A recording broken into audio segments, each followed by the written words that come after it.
Capítulo 7. Imaginação. A oficina da mente. O quinto passo rumo à riqueza. Imaginação é literalmente a oficina onde todos os planos são criados. É onde o impulso, o desejo, ganha forma e ação com a ajuda da capacidade imaginativa da mente. Já foi dito que podemos criar qualquer coisa que podemos imaginar. Com a ajuda da imaginação, descobrimos e dominamos mais das forças da natureza nos últimos 50 anos do que em toda a história da raça humana antes desse período.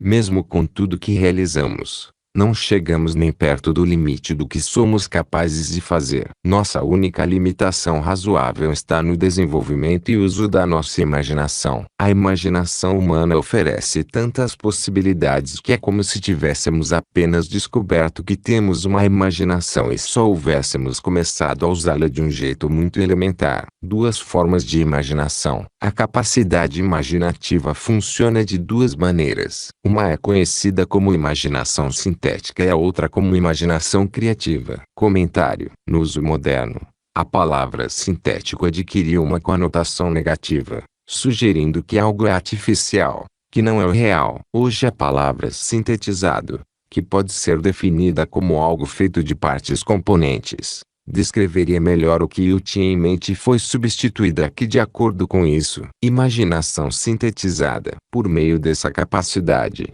você organiza antigos conceitos, ideias ou planos em novas combinações. A imaginação sintetizada não cria nada. Simplesmente funciona com o material da experiência, educação e observação com que é alimentada. É a capacidade usada pela maioria dos inventores, com exceção daqueles gênios que recorrem à imaginação criativa quando não conseguem resolver problemas pela imaginação sintetizada. Imaginação criativa. Por meio da faculdade da imaginação criativa, a mente humana finita tem comunicação direta com a inteligência infinita, a faculdade pela qual palpites e inspirações são recebidos. É por intermédio dessa faculdade que todas as ideias básicas ou novas são entregues à humanidade. É por essa faculdade que captamos vibrações de outras pessoas e que um indivíduo pode sintonizar ou se comunicar com o subconsciente de outros. Esse conceito é explicado em maiores detalhes mais adiante. A imaginação criativa funciona automaticamente, mas só quando sua mente consciente é motivada, energizada e trabalha em uma frequência tão alta que se torna muito perceptiva e receptiva, como quando ela é estimulada pela emoção de um forte desejo. Os grandes líderes do comércio, da indústria e das finanças e os grandes artistas, músicos, poetas e escritores se tornaram grandes porque desenvolveram a capacidade da imaginação criativa. Comentário. Nesse ponto você deve ter notado que os dois tipos de imaginação são igualmente valiosos e trabalham juntos de um jeito tão sincronizado que frequentemente se torna difícil dizer onde acaba um e começa o outro. Por exemplo, quando Jeff Bezos criou a ideia da Amazon.com, foi imaginação sintetizada ou imaginação criativa. Na época, muita gente começava a pegar a ideia da internet como meio de vendas. A partir disso, seria possível concluir que ele recorreu à experiência,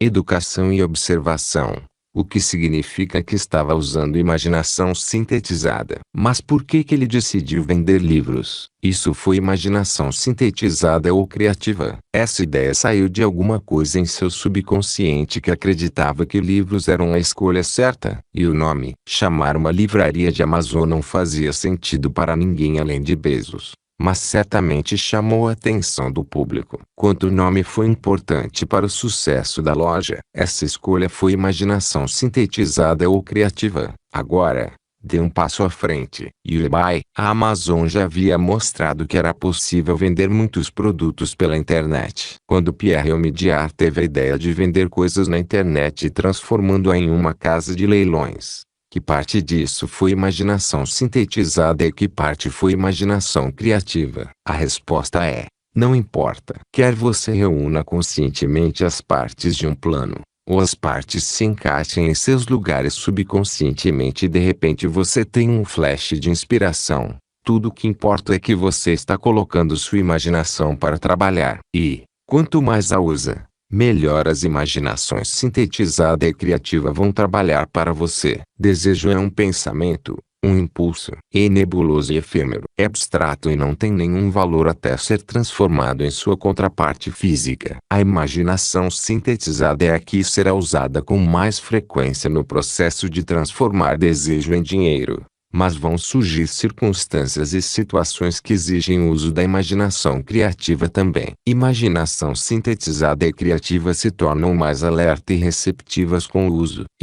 Embora sua capacidade de imaginação possa ter enfraquecido pela falta de uso, você pode reavivá-la. Assim como qualquer músculo ou órgão do corpo se desenvolve com o uso, sua imaginação se torna mais receptiva em resposta direta à quantidade de uso. Use sua imaginação sintetizada. Primeiro vamos focar a atenção no desenvolvimento da imaginação sintetizada. Essa é a faculdade que você vai usar com mais frequência na conversão do desejo em dinheiro. A transformação do impulso intangível do desejo na realidade tangível do dinheiro pede o uso de um plano ou planos. Para fazer planos, você deve usar sua imaginação. De maneira geral, isso vai requerer o uso da imaginação sintetizada à medida que você recorre à sua experiência, educação e observações. Comentário: o trecho a seguir é adaptado de um texto posterior de Napoleão Hill e aparece em Case to Success. Um excelente exemplo de imaginação sintetizada é a invenção da lâmpada elétrica de Edison. Ele começou com um fato reconhecido que outras pessoas haviam descoberto.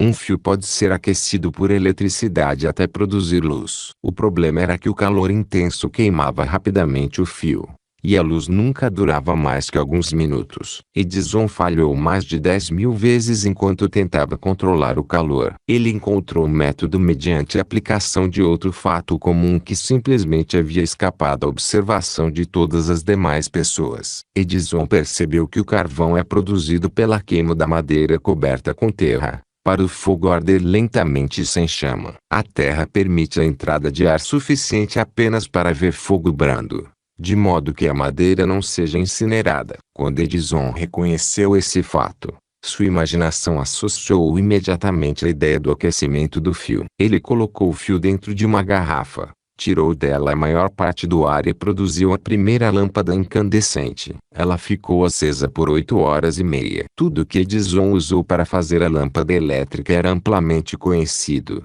Mas o jeito como ele sintetizou o conhecimento mudou o mundo, e fez dele um homem muito rico. W. Clement Stone chamou o processo de fórmula R2A2. Reconhecer e relacionar, assimilar e aplicar. Se você fizer isso com tudo que vê, ouve, pensa e experimenta, desenvolverá um novo jeito de olhar para coisas conhecidas. Se faz isso, você pode realizar o que outras pessoas acreditam ser impossível. Mais adiante neste capítulo você vai ler sobre outras fortunas que cresceram a partir de ideias sintetizadas ainda mais simples. E essas histórias devem levá-lo a concluir que a combinação de ideias não é nada que você não pudesse ter pensado. Só isso deve fazer sua imaginação começar a sintetizar ideias. No entanto, mesmo que você seja inspirado por essas histórias e fique ansioso para começar, esse ainda não é o ponto em que deva começar a fazer planos. Aqui, e ao longo de todo Pense e Enriqueça,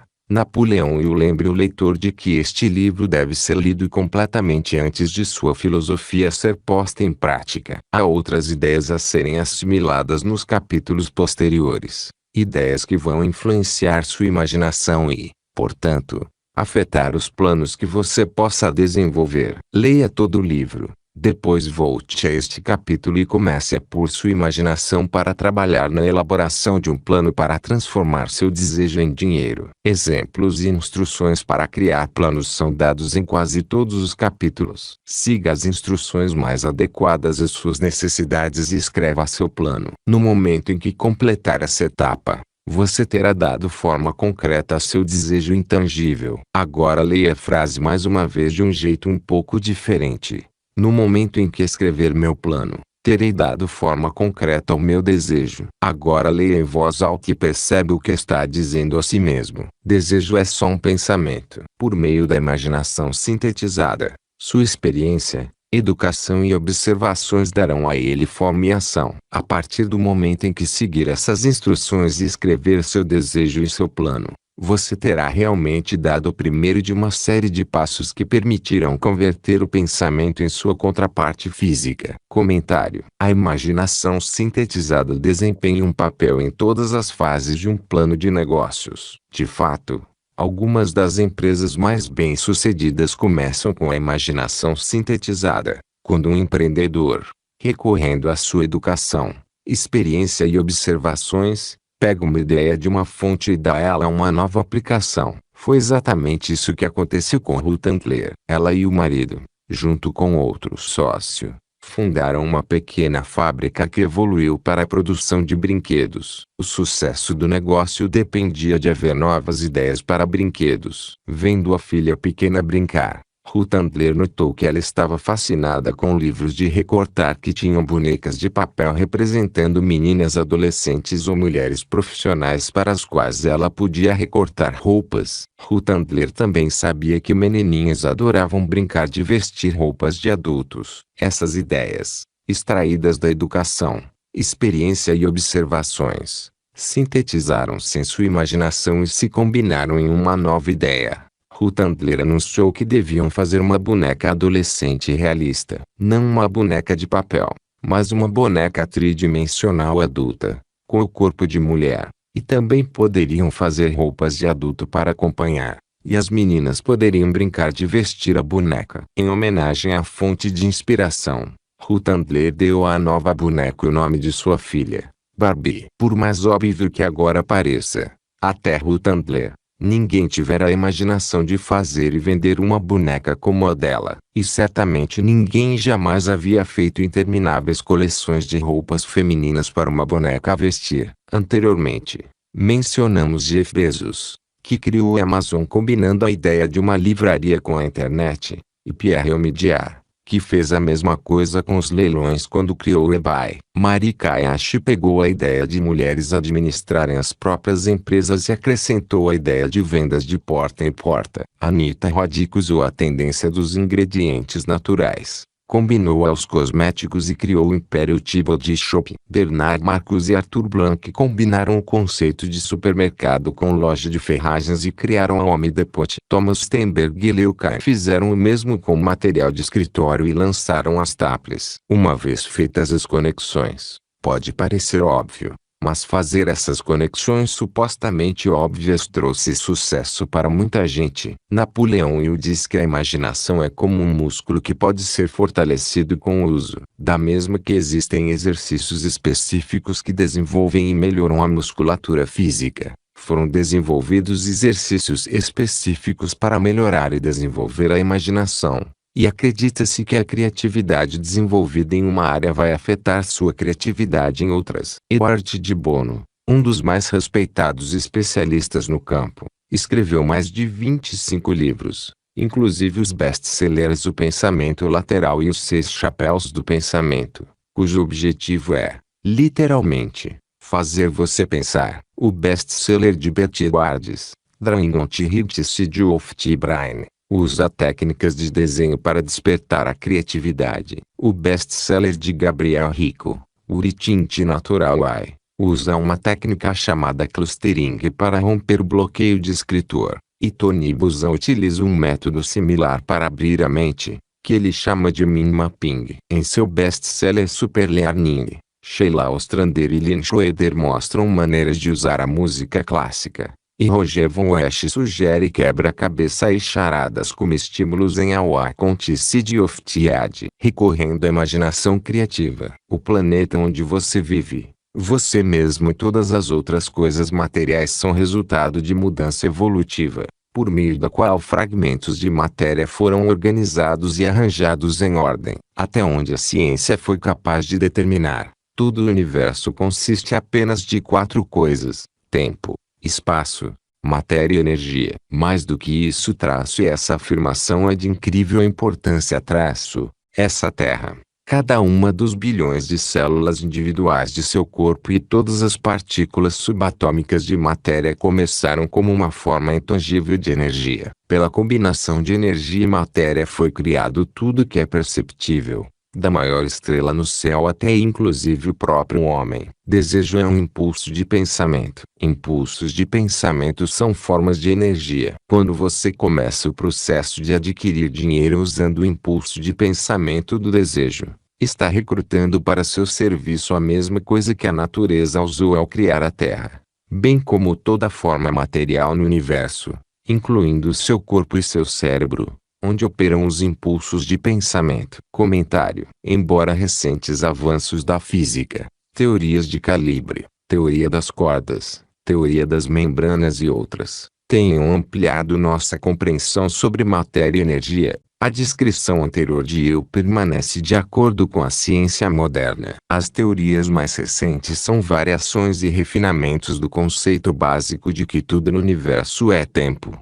espaço, matéria ou energia, e, como Einstein afirmou, energia e matéria são, na verdade, formas diferentes da mesma coisa. Como diz o tudo, das estrelas ao sistema solar, da Terra a você, seu cérebro e aquela pequena faísca chamada de pensamento são a mesma coisa. É como quando uma toalha de mesa é estendida, há dobras e saliências no tecido que são diferentes umas das outras, mas ainda são todas a mesma toalha de mesa. Como as dobras e saliências na toalha de mesa, energia e matéria são a mesma coisa em formas diferentes. Portanto, você, matéria, seus pensamentos, energia, todas as outras pessoas, matéria, e seus pensamentos, energia, e todas as outras coisas, matéria, não só estão interconectados como, em essência, são a mesma coisa. E o chama essa inter-relação de tudo com tudo de inteligência infinita. No capítulo sobre fé,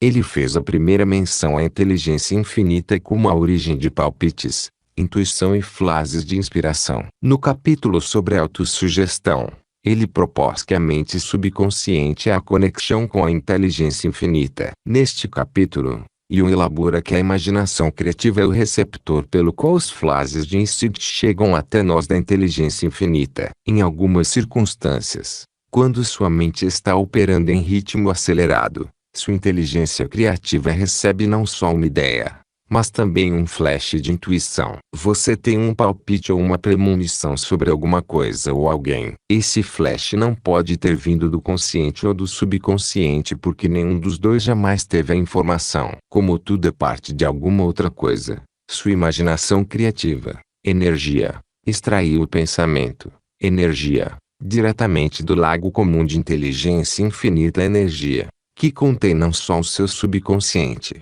energia, mas o subconsciente de todo o mundo, energia. Inteligência infinita é um conceito complexo, e os leitores que se pegam questionando o processo podem ter certeza de que eu explico a teoria nos capítulos a seguir. Os editores aconselham o leitor a deixar de lado todas as questões por enquanto e a se concentrar na aplicação lógica e prática que eu tinha em mente. Você está envolvido em tentar transformar seu desejo em sua contraparte física ou monetária. E existem leis da física e princípios de psicologia que podem ajudar. Mas antes você deve se dar um tempo para se familiarizar com essas leis e aprender a usá-las. Pela repetição e pela descrição desses princípios a partir de todos os ângulos concebíveis, espero revelar o segredo pelo qual toda a grande fortuna foi acumulada. Por mais estranho e paradoxal que possa parecer, o segredo não é um segredo. Ele faz-se óbvio na Terra, nas estrelas, nos planetas, nos elementos acima e em torno de nós, em cada folha de grama e em cada forma de vida dentro da nossa visão. Não desanime se não entender ou aceitar completamente essa teoria. Não espero que você aceite tudo que há neste capítulo em sua primeira leitura. Assimile o máximo que puder agora, enquanto lê tudo pela primeira vez. Depois, quando reler e estudar o material, vai descobrir que alguma coisa aconteceu para esclarecê-lo e dar uma compreensão mais ampla do todo. Acima de tudo, não pare nem hesite no estudo desses princípios até ter lido o livro pelo menos 3 vezes. Depois você não vai querer parar. Como fazer uso prático da imaginação? Ideias são o ponto de partida de todas as fortunas. Ideias são produtos da imaginação. O seguir, Duas histórias verdadeiras sobre ideias que renderam imensas fortunas. Espero que essas histórias transmitam o quanto é importante o papel que a imaginação pode ter na transformação de uma ideia em sucesso e que ilustrem o método pelo qual a imaginação pode ser usada para o acúmulo de riqueza. A Chaleira Encantada. No fim dos anos de 1880, um velho médico rural foi até a cidade, amarrou seu cavalo, entrou discretamente em uma drogaria pela porta dos fundos e começou a regatear com o jovem atendente. Durante mais de uma hora, atrás do balcão, o velho médico e o atendente falaram em voz baixa. Então o médico saiu, foi até a carroça e pegou uma grande e antiquada chaleira, uma grande colher de pau, para mexer o conteúdo da chaleira, e as depositou no fundo da loja. O atendente inspecionou a chaleira, pôs a mão no bolso interno, pegou um rolo de notas e entregou para o médico. O rolo continha exatamente os $500, todas as economias do atendente. O médico entregou a ele um pedacinho de papel no qual estava escrito uma fórmula secreta. As palavras naquele pedacinho de papel valiam o resgate de um rei. Mas não para o médico. Aquelas palavras mágicas eram necessárias para fazer o conteúdo da chaleira começar a ferver. Mas nem o médico, nem o jovem atendente sabiam que fabulosas fortunas estavam destinadas a jorrar daquela chaleira. O velho médico ficou feliz por vender o utensílio por os $500. O atendente correu um grande risco apostando as economias de sua vida inteira em um pedaço de papel e uma chaleira velha. Ele jamais sonhou que seu investimento faria uma chaleira transbordar o ouro que um dia superaria o desempenho miraculoso da lâmpada de Aladim. O que o atendente realmente comprou foi uma ideia. A velha chaleira, a colher de pau e a mensagem secreta em um pedacinho de papel eram incidentais. O milagre daquela chaleira só começou a acontecer depois que o novo proprietário misturou às instruções secretas um ingrediente sobre o qual o médico nada sabia. Veja se consegue descobrir o que aquele jovem acrescentou à mensagem secreta e fez a chaleira transbordar o ouro. Aqui você tem uma história de fatos mais estranhos que ficção.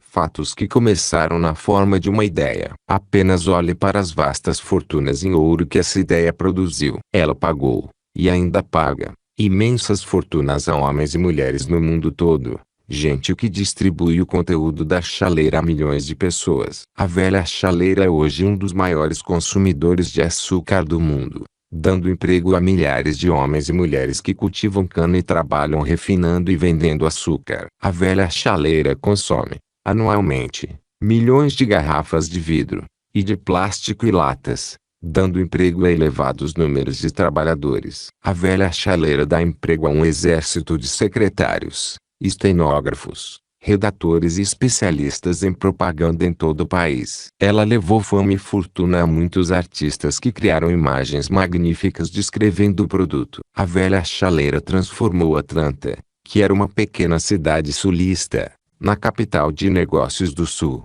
onde agora beneficia, direta ou indiretamente, todos os negócios e praticamente todos os residentes da cidade. A influência dessa ideia agora beneficia todo o país civilizado do mundo, despejando um jorro contínuo de ouro para todos que a tocam. O ouro da chaleira construiu e mantém uma das mais proeminentes faculdades do Sul, onde milhares de jovens recebem o treinamento essencial para o sucesso. Se o produto daquela velha chaleira de metal pudesse falar, contaria histórias incríveis em todos os idiomas. Histórias de amor, de negócios, de profissionais, de homens e mulheres diariamente estimuladas por ele. Tenho certeza de pelo menos uma história romântica, pois fiz parte dela. E tudo começou não muito longe do lugar onde o atendente da drogaria comprou a velha chaleira. Foi lá que conheci minha esposa, e foi ela quem me contou sobre a chaleira encantada. Era o produto daquela chaleira que bebíamos quando pedia a ela para me aceitar na alegria e na tristeza. Seja você quem for,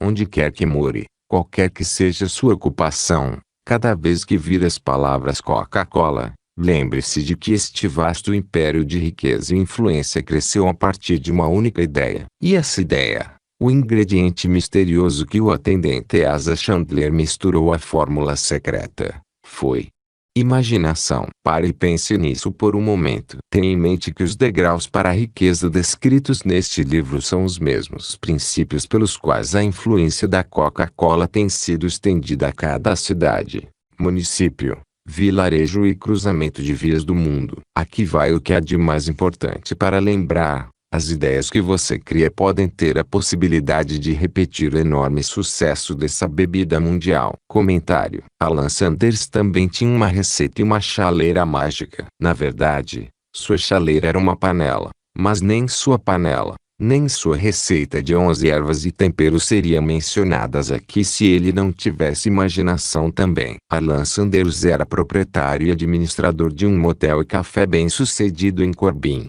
Kentucky. Mas, quando a nova rodovia interestadual foi construída, ela não passou pelo endereço de Sanders. Em pouco tempo, seu estabelecimento faliu, deixando com pouco mais que sua receita de frango frito e um jeito de prepará-lo rapidamente em uma panela. Aos 62 anos de idade, o coronel, como as pessoas o chamavam, teve que encontrar um novo meio de vida. Foi quando o ingrediente mágico, a imaginação, entrou na receita. Ele decidiu que não venderia mais frango frito. Em vez disso, venderia seu método para prepará-lo. Ele pôs a receita e a panela no porta-malas do carro e pegou a estrada para mostrar seu frango frito a outros proprietários de restaurante. Nos primeiros 2 anos, conseguiu vender 5 franquias. 2 anos depois, tinha vendido 200. 4 anos depois, estava perto de ter 600 endereços, quando foi procurado por um grupo de investimentos que queria comprar sua empresa. Reconhecendo que a magia não estava só na chaleira ou na receita, os novos proprietários pediram ao Coronel Sanders para permanecer como porta-voz da companhia, o que ele fez até sua morte em 1980. Hoje existem quase 12 mil endereços do KFC em mais de 80 países, com vendas de quase os $10 bilhões ao ano. Debbie Fields era uma dona de casa de 20 anos que adorava fazer cookies. Ela não tinha educação formal, nem experiência profissional, mas tinha uma receita e uma ideia imaginativa de que as pessoas gostariam de comprar cookies frescos, quentes e macios em uma loja. Empresários e banqueiros que ela procurou disseram que ela era maluca, mas essa mulher e seu marido continuaram levando sua ideia de banco em banco, até finalmente convencerem um deles a dar a Debbie Fields um empréstimo para ela abrir uma loja em Palo Alto, Califórnia. Na hora do almoço de seu primeiro dia, ela ainda não havia vendido nenhum cookie, então foi para a rua e distribuiu amostras. Foi o bastante. A loja de biscoitos decolou. Hoje as lojas Sra. Fields estão por todo o país.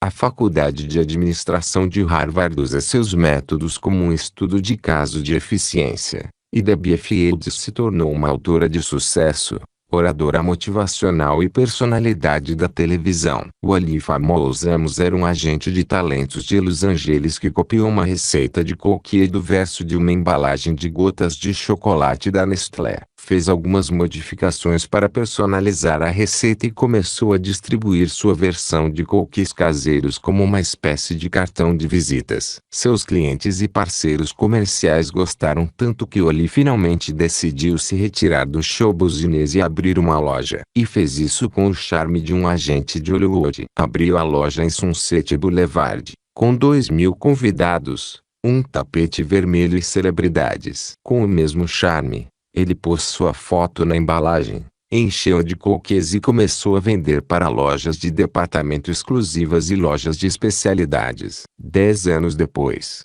a Famosa Amos era um negócio de os $10 milhões. Ray Kroc tinha mais de 50 anos e vendia milkshakes para milkshake quando ouviu falar de um quiosque de hambúrguer na Califórnia, propriedade de Dick McDonald, que estava indo muito bem. Pegou o carro e foi até San Bernardino dar uma conferida. O que viu foi um restaurante com um cardápio limitado e uma boa receita de hambúrguer. E ele serviu mais depressa que qualquer lugar que ele já tivesse visto. Pensando que, se houvesse mais lugares como aquele, ele poderia vender muitos milkshakes de milkshake. Kroc sugeriu aos irmãos McDonald a ideia de abrir mais alguns McDonald's. Eles se interessaram, mas não sabiam com quem poderiam abrir os novos restaurantes. Dessa vez havia uma receita e uma grelha mágica, mas ainda faltava o ingrediente extra: imaginação. Na hora, Ray se ofereceu para ser sócio e abrir os restaurantes ele mesmo. De acordo com as placas nos Golden Arches, a imaginação de Ray Kroc rendeu bilhões de hambúrgueres vendidos. Em 1982, Howard Schultz foi trabalhar como diretor de marketing de uma pequena importadora atacadista de café chamada Starbucks, que só tinha uma loja no Pike Place Market em Seattle. Durante uma viagem à Itália, Schultz teve a ideia de que a cultura de cafeteria que ele viu em Milão poderia ser transposta para o cenário do centro de Seattle. Convenceu a empresa a tentar. Sua ideia de cafeteria foi um sucesso tão grande que Schultz se empenhou e levantou dinheiro para comprar a empresa. 5 anos depois de ter entrado para a Starbucks, ele era CEO de uma companhia com 17 lojas. 15 anos mais tarde, a cultura de cafeteria de Schultz estava em todas as esquinas dos Estados Unidos e havia mais de 7.000 Starbucks no mundo todo. Como último exemplo de imaginação, oferecemos o molho para salada de Paul Newman. Bom, era de se esperar que não fosse necessária muita imaginação para uma grande celebridade colocar seu nome em um produto, e foi isso que Newman pensou também. Mas, quando ele e seu sócio, Ayotner, levaram sua ideia de molho para a salada para empresas especializadas em comercializar alimentos, ninguém se interessou, a menos que eles mesmos investissem cerca de $1 milhão para o primeiro ano de operações. De acordo com o livro de Newman e Ayotner, Shameless Exploitation, eles descobriram que quase todos os produtos de celebridades no ramo alimentício haviam sido fracassos desastrosos. E agora ninguém queria saber disso. Então, nem mesmo o grande nome de Paul Newman era a mágica de que eles precisavam para comercializar o molho para saladas. E, a menos que estivessem dispostos a investir uma quantia ridícula, dinheiro também não era a mágica. A magia teria que estar no jeito imaginativo pelo qual convenceriam as pessoas certas a ajudá-los e na perseverança para insistir até conseguirem. E, como todo mundo que tem uma ideia, foram informados de que era loucura tentar. Foram rejeitados por empresas de engarrafamento que não aceitavam pedidos pequenos e foram rejeitados por distribuidores que não queriam se arriscar com nenhum produto de celebridade. No fim, foi o proprietário de um supermercado, Sten Leonard, que ajudou a encontrar os fornecedores certos. Mas nem isso teria sido suficiente se Sten Leonard não tivesse tido imaginação suficiente para ver as possibilidades e colocar o Newman no salad dressing nas prateleiras de sua loja. 15 anos depois, a Newman Brands era uma companhia de $100 milhões, que doa todos os lucros para a caridade. O que eu faria se tivesse $1 milhão? A história a seguir comprova a verdade do velho ditado: quem quer, faz. Quem me contou foi o querido educador e clérigo Frank W. Gonçalves, que começou a carreira de pregador na região dos Armazéns de Chicago. Quando estava na faculdade, Gonçalves notou muitos defeitos em nosso sistema educacional. Defeitos que ele acreditava que poderia corrigir se fosse diretor de uma faculdade. Ele decidiu organizar uma nova faculdade em que pudesse pôr em prática suas ideias sem ser prejudicado por métodos ortodoxos de educação. Gonçalves precisava de $1 milhão para colocar o projeto em andamento. Onde arranjaria uma quantia tão alta? Essa era a questão que ocupava a maioria dos pensamentos do jovem e ambicioso pregador. Mas ele não conseguia fazer nenhum progresso. Todas as noites ele dormia pensando naquilo. Acordava pensando naquilo. Pensava naquilo em todos os lugares aonde ia. Pensava e pensava, até a ideia se tornar uma obsessão que o consumia. Gonçalves era filósofo além de pregador e, como todos que alcançam sucesso na vida, reconhecia que definição de objetivo é o ponto de partida. Também reconhecia que a definição de objetivo adquire vida e força quando é respaldada por um desejo ardente de traduzir esse objetivo em seu equivalente material. Ele conhecia todas essas grandes verdades, mas não sabia onde ou como arrumar os $1 milhão. O normal teria sido desistir e dizer: bom, minha ideia é boa, mas não posso fazer nada com ela porque não consigo arrumar os dólares 1 milhão. É exatamente isso que a maioria das pessoas teria dito. Mas não foi o que Gonçalves disse. O que ele disse e o que fez é tão importante que vou deixá-lo falar por si. Em um sábado à tarde, eu estava no meu quarto pensando em maneiras de levantar o dinheiro para realizar meus planos. Havia pensado por quase 2 anos, mas não tinha feito nada além de pensar. Tinha chegado a hora de agir. Decidi naquele momento que conseguiria o US$ 1.000.000 necessário no prazo de uma semana. Como eu não estava preocupado com isso, o mais importante foi a decisão de levantar o dinheiro dentro de um prazo específico. Quero dizer que, no momento em que cheguei a uma decisão definitiva de conseguir o dinheiro dentro de um período determinado, surgiu um estranho sentimento de segurança que eu nunca tinha experimentado antes. Algo dentro de mim parecia dizer: por que você não tomou essa decisão há tempos? O dinheiro estava esperando por você o tempo todo. As coisas começaram a acontecer depressa. Liguei para os jornais e anunciei que na manhã seguinte faria um sermão intitulado O que eu faria se eu tivesse milhões de dólares. Comecei a trabalhar no sermão de forma imediata,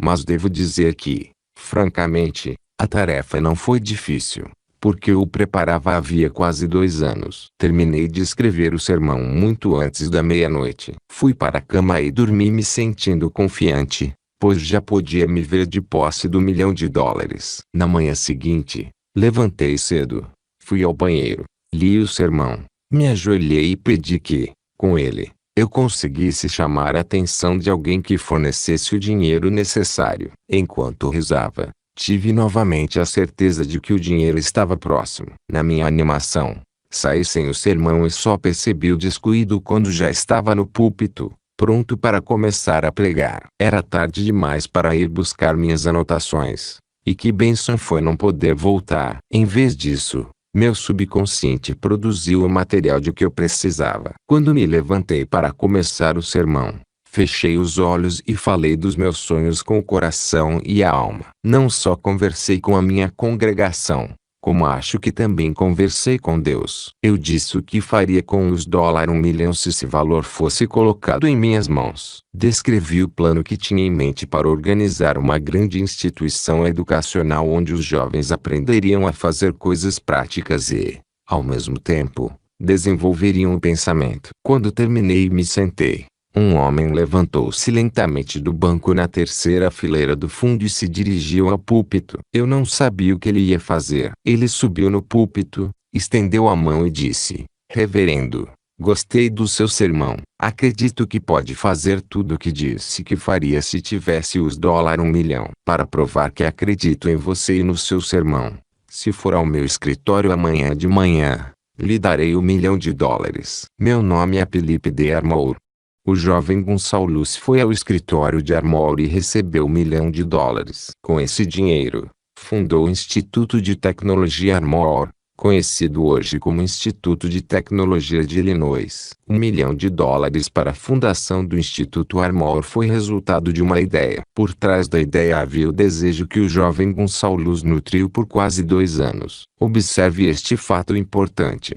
Ele conseguiu o dinheiro 36 horas depois de ter tomado a decisão de obtê-lo e traçar um plano definido para conseguir. Não havia nada de novo ou único em o jovem Gonçalves pensar vagamente em os dólares 1 milhão e ter uma leve esperança de obtê-lo. Outros tiveram pensamentos semelhantes. Mas havia algo de muito único e diferente na decisão que ele tomou naquele sábado memorável, quando colocou a imprecisão em segundo plano e disse de um jeito definido: terei esse dinheiro em uma semana. O princípio pelo qual Gonçalves obteve seu US$ 1.000.000 ainda está vivo. Está disponível para você. Essa lei universal é tão viável hoje como era quando o jovem pregador a usou com tanto sucesso. Comentário: o Instituto de Tecnologia Armour foi inaugurado em 1893, oferecendo cursos de engenharia, química, arquitetura e biblioteconomia e, em 1940, tornou-se o Instituto de Tecnologia de Illinois,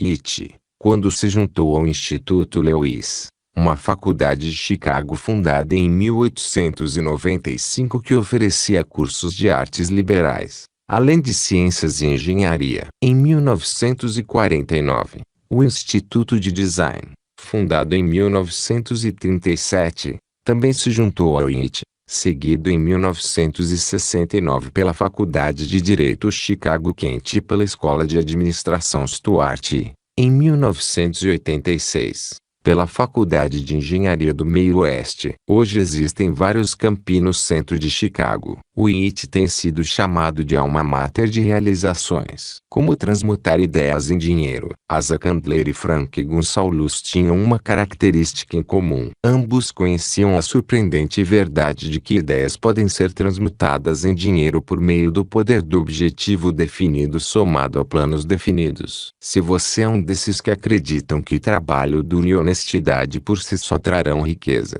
pode esquecer. Não é verdade. Quando chega em grandes quantidades, a riqueza nunca é resultado só de trabalho duro. A riqueza vem, se vier, em resposta a demandas definidas baseadas na aplicação de princípios definidos, não por acaso ou sorte. De modo geral, uma ideia é um pensamento que leva à ação porque atrai a imaginação. Todos os grandes vendedores sabem que ideias podem ser vendidas onde uma mercadoria não pode. Os vendedores comuns não sabem disso. Por isso são comuns. Um editor de livros de preços baixos fez uma descoberta que tem sido de grande valor para os editores. Ele aprendeu que muita gente compra os títulos, não o conteúdo dos livros. Ao simplesmente mudar o nome de um livro que não estava saindo, as vendas deram um salto de mais de 1 milhão de cópias. O interior do livro não teve nenhuma alteração. Ele simplesmente trocou a capa por outra com um título que tinha apelo de bilheteria. Por mais simples que possa parecer, foi uma ideia. Foi imaginação. Comentário. Para os leitores que pensam que substituir a capa de um livro é muito simples, ou algo que não poderiam fazer por não serem do ramo, os editores diriam que, se você tivesse tido essa ideia simples antes daquele editor, ele provavelmente teria ficado satisfeito por vender os livros encalhados para você por centavos de dólar. Você então poderia ter trocado a capa e de repente teria se tornado editor de um best-seller. No entanto, a ideia de substituir as capas não significaria nada se você também não tivesse ideias sobre como comercializar e promover a nova capa atraente. E é isso que eu argumento. A Coca-Cola era uma receita, uma ideia criativa, mas teria permanecido apenas uma receita se Asa Candler não tivesse também outras ideias criativas para comercializá-la e fé em si mesmo para pôr essas ideias em prática. Spencer Silver era um químico que trabalhava para 3M quando, por acidente, criou uma cola que não era muito aderente. Nem é preciso dizer que a 3M não ficou muito interessada em uma cola sem aderência, e a invenção de Silver foi arquivada como um erro. Mas Silver gostou da cola e durante 5 anos continuou falando do produto para quem quisesse ouvir. Ninguém queria até Arthur Free, que trabalhava na divisão de fitas da 3M, descobrir que, quando estava no ensaio do coral, sempre perdia a página do diário porque os pedaços de papel que usava para marcá-las escorregavam ou caíam do livro. No entanto, com um pouco da cola não muito aderente de Silver, os pedaços de papel ficavam onde ele queria e se soltavam com facilidade quando ele terminava. Esse foi o momento eureka. Eles tinham acabado de inventar o melhor marcador do mundo, Post-it. Mas esse não é o fim da história, nem o fim das ideias imaginativas que foram necessárias para fazer o Post-it acontecer. Free também precisaria de perseverança. Primeiro, teve de convencer os engenheiros a resolver problemas de produção. Para isso, ele abriu um buraco na parede do porão de sua casa para instalar um protótipo do equipamento de produção. Ele insistiu e, finalmente, 2 anos depois, a 3M mandou o projeto para o departamento de marketing. Os especialistas em marketing criaram anúncios e folhetos que vendiam a ideia do bloco de notas aderentes e lançaram o produto em 4 cidades para testar. Os resultados foram um desastre. Ninguém sacou e ninguém comprou. Quem pagaria por papel de rascunho? O projeto do Post-it estava prestes a ser descartado quando Geoffrey Nicholson e Giuseppe Ramey colocaram sua imaginação nele. Como Silver e Free, Nicholson e Ramey tinham fé na ideia porque viam como as pessoas no escritório se apaixonavam pelos pequenos pedaços de papel adesivo quando começavam a usá-los. Nicholson e Ramey foram para Richmond, Virgínia, uma das 4 cidades dos testes mal-sucedidos, e percorreram a área comercial, entrando nos escritórios e dando bloquinhos de post-it para recepcionistas, secretárias e qualquer outro que aceitasse. A máquina de marketing convencional da 3M tinha falhado, mas distribuir post-its às pessoas que realmente os usariam deu resultado. Quando os funcionários do escritório de Richmond começaram a usar o post-it, a ideia de pagar pelo papel de rascunho deixou de parecer tão má. Eles sacaram e compraram. O teste de Richmond passou do fracasso ao sucesso. E logo os post-its estavam grudando em tudo no mundo todo. Aqui está outra ideia simples que a imaginação transformou em sucesso. A história começou com um homem cujo problema era exatamente o oposto do de Spence Silver. Esse homem tinha algo que grudava bem demais. George de Mestral era um montanhista suíço que um dia foi caçar com seu cachorro. Quando chegaram em casa, ambos estavam cobertos de carrapichos. Os carrapichos eram tão difíceis de remover que Mestral os estudou com uma lupa para entender por quê. Ele viu que as plantas eram cobertas de pequenos ganchos que se prendiam ao pelo e ao tecido. Foi quando ele teve a ideia. Se os carrapichos ficavam presos onde você não queria, por que não colocar ganchinhos nas coisas para que ficassem onde você queria? Como todos os outros mencionados neste livro, Mestral teve uma ideia imaginativa, mas foi só o início. Ele também teve fé em si para continuar quando as pessoas riram de sua ideia, o que muitos fizeram, até finalmente encontrar uma fábrica têxtil francesa que o ajudou a fazer o que queria. No entanto, mesmo quando enfim elaboraram uma maneira de usar tecido de algodão para fazer o que chamaram de fita de fechamento, não tinham como arcar com os custos da produção em massa. E foi assim que Mestral descobriu de forma acidental que, quando se costura o nylon sob luz infravermelha, ele produz naturalmente pequenos ganchos. Agora que poderiam fabricar por baixo custo, só precisavam de um nome. Um lado era felpudo como veludo e o outro era de crochê. A palavra francesa para gancho, pegue velcro, combine com a imaginação. O resultado é velcro, e um alpinista suíço se torna um magnata da indústria. Uma vez a Sony Corporation tentou fabricar um gravador muito pequeno que funcionasse com cassetes de tamanho padrão, mas não conseguiu. Eles poderiam produzir uma pequena máquina de reprodução, mas na época os componentes eletrônicos necessários para torná-la também uma máquina de gravação não eram suficientemente pequenos. Concluíram que o projeto era um fracasso. Um dia o presidente honorário da Sony, Masaru Ibuka, entrou no laboratório e viu que alguns dos engenheiros estavam usando os protótipos do gravador fracassado para ouvir fitas de música. Eles não pareciam se importar com o fato de o aparelho não poder gravar. Só gostavam de poder andar por aí ouvindo suas músicas favoritas. Então surgiu a ideia imaginativa que fez toda a diferença. Ibuka lembrou que outra divisão estava trabalhando em fones de ouvido leves. Esse foi o flash. A imaginação de Ibuka fez a conexão que os outros engenheiros não tinham feito. Na opinião de Ibuka,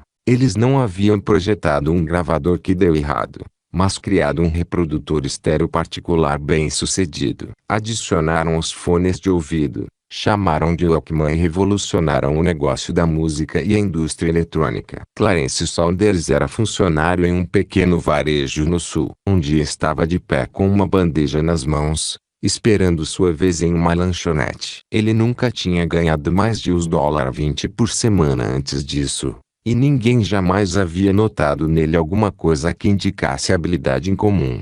Mas algo aconteceu em sua mente enquanto ele estava na fila, algo que fez sua imaginação funcionar. Ele teve a ideia de que aquele mesmo conceito de autoatendimento também funcionaria no mercadinho. Clarence Saunders levou a ideia para o chefe. Naturalmente, o chefe disse que ele estava louco. Então Saunders largou o emprego, fez o que precisava fazer para levantar o dinheiro e abriu a primeira mercearia self-service. Chamou de Piggly Wiggly, e Clarence Saunders, O funcionário de mercearia que ganhava os $20 por semana rapidamente se tornou o multimilionário dono de uma cadeia de mercearias dos Estados Unidos. Sylvan Goldman era dono de várias lojas Piggly Wiggly em Oklahoma e, como qualquer bom empresário, passava muito tempo observando os clientes andando pelos corredores, colocando seus produtos em cestas ou sacolas de compras. Uma noite, ao tentar descobrir como fazer os clientes comprarem mais em cada visita,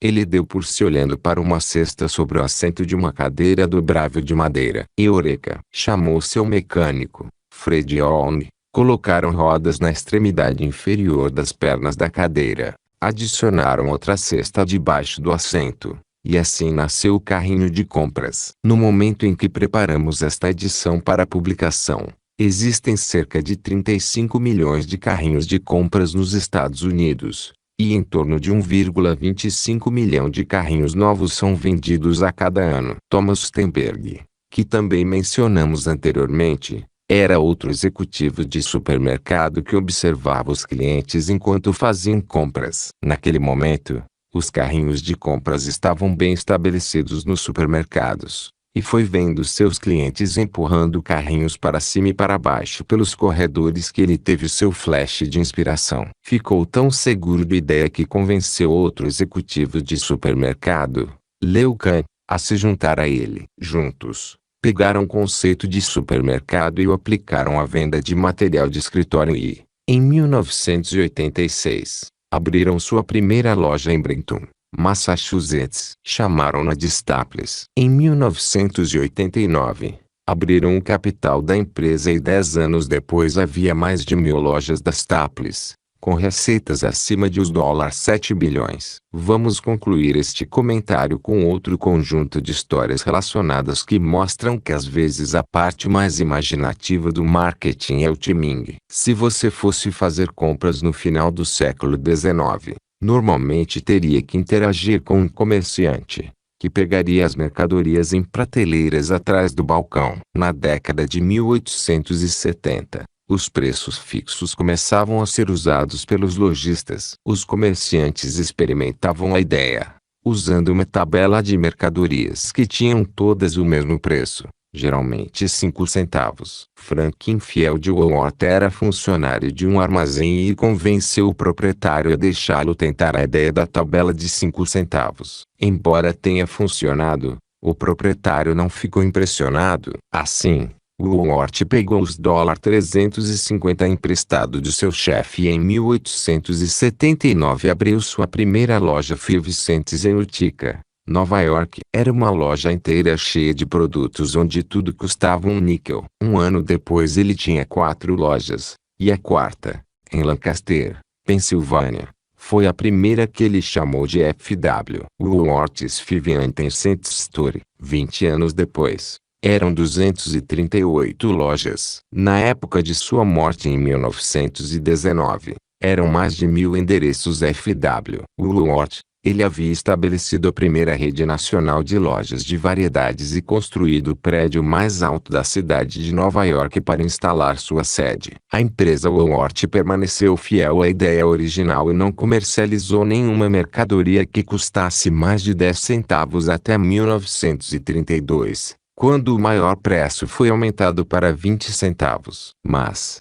à medida que os tempos mudaram, o preço fixo foi derrubado, as mercadorias se tornaram mais variadas, e a empresa continuou crescendo até ter mais de 8.000 lojas em todo o mundo, vendendo de tudo, desde aviamentos até utensílios domésticos móveis. Então, nos anos de 1960 e 70, algo começou a acontecer. O estado de espírito dos Estados Unidos estava mudando, mas as lojas Woolworth não. Foi quando Sam Walton abriu o primeiro Walmart em Rogers, Arkansas, em 1962. Walton entrou no ramo do varejo depois da Segunda Guerra Mundial, quando seu sogro emprestou a ele o dinheiro para comprar uma franquia da loja Butler Brothers em Bentonville, Arkansas. Em 1962, Sam e seu irmão Abu tinham 16 lojas de variedades em Arkansas, Missouri e Kansas. Foi nessas lojas que Sam Walton começou a adicionar o ingrediente mágico da imaginação. Além do faro para promoção,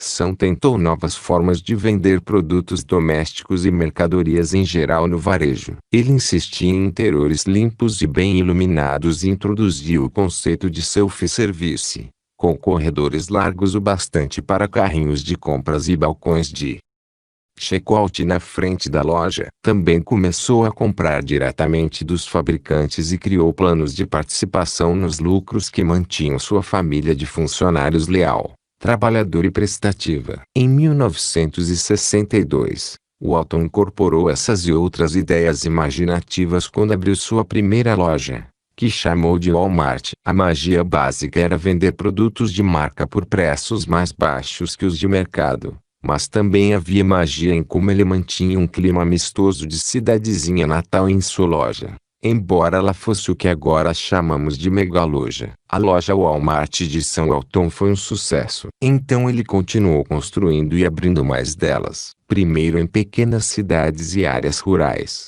depois em cidades maiores, depois nas grandes cidades, e não demorou muito para ter uma rede nacional. Em 1992, quando Sam Walton morreu, havia mais de 1,7 mil lojas Walmart. A rede era a maior varejista do país, empregava mais de 600 mil pessoas, e Sam Walton era o homem mais rico dos Estados Unidos. Em 2003, havia mais de 3,2 mil lojas nos Estados Unidos e mais de 1,1 mil em outros países. A empresa empregava mais de 1,3 milhão de pessoas em todo o mundo e atendia mais de 1 milhão de clientes por semana. Durante esse processo, a Walmart e outras empresas varejistas mais antigas, como a Kroger, tentaram entrar nesse bonde com suas lojas Walmart, mas não conseguiram acertar. Elas haviam renunciado à antiga identidade de 5 e 10 centavos para se tornar varejistas de generalidades a preços mais altos.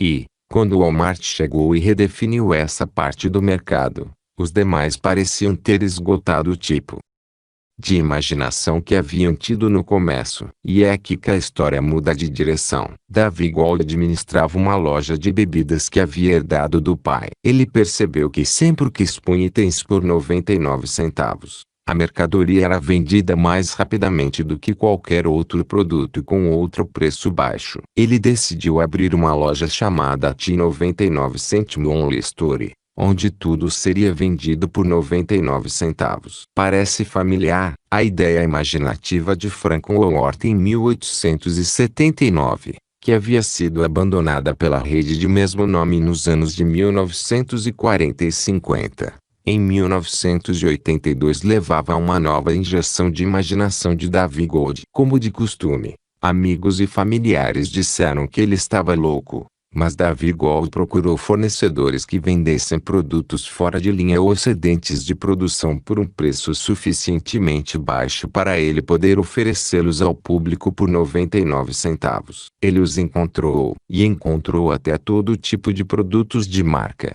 de hardware a meia calça, produtos de limpeza, óleo de motor, utensílios de cozinha, cosméticos, eletrônicos, brinquedos, produtos enlatados, alimentos congelados, biscoitos, frutas frescas, até alimentos gourmet, mais de 5 mil que ele poderia vender por 99 centavos e ainda ter lucro. David Gold abriu sua primeira loja de corredores largos, bem iluminada, de cores vivas, verde fúcsia, em Glenwood, Califórnia, em 1982. Em 2003, ele tinha 142 lojas na Califórnia, Nevada e Arizona e era relacionado pela Forbes 400 como dono de uma fortuna pessoal estimada em mais de $650 milhões. Como Napoleão Hill escreveu em um manuscrito original, As Leis do Triunfo e do Sucesso de Napoleão Hill sobre a criação de Pigulio e Glee, onde nessa história você vê a menor indicação de algo que não poderia repetir. O plano, que rendeu milhões de dólares para seu criador, era uma ideia muito simples que qualquer um poderia ter adotado, mas que exigia uma imaginação considerável para ser posto em prática. Quanto mais simples e facilmente adaptada é uma ideia, maior é seu valor. já que ninguém está procurando ideias que sejam muito detalhadas ou de alguma forma complicadas. Não há preço padrão para ideias. O criador da ideia define seu preço e, se for esperto, o alcança. A história de praticamente todas as grandes fortunas começa no dia em que um criador de ideias e um vendedor de ideias se juntam e trabalham em harmonia. Carnegie cercou-se de homens que podiam fazer o que ele não sabia fazer, homens que criavam ideias e homens que colocavam as ideias em prática. E foi isso que fez dele outros homens fabulosamente ricos. Milhões de pessoas vivem esperando brechas favoráveis. Talvez uma brecha favorável possa proporcionar uma oportunidade,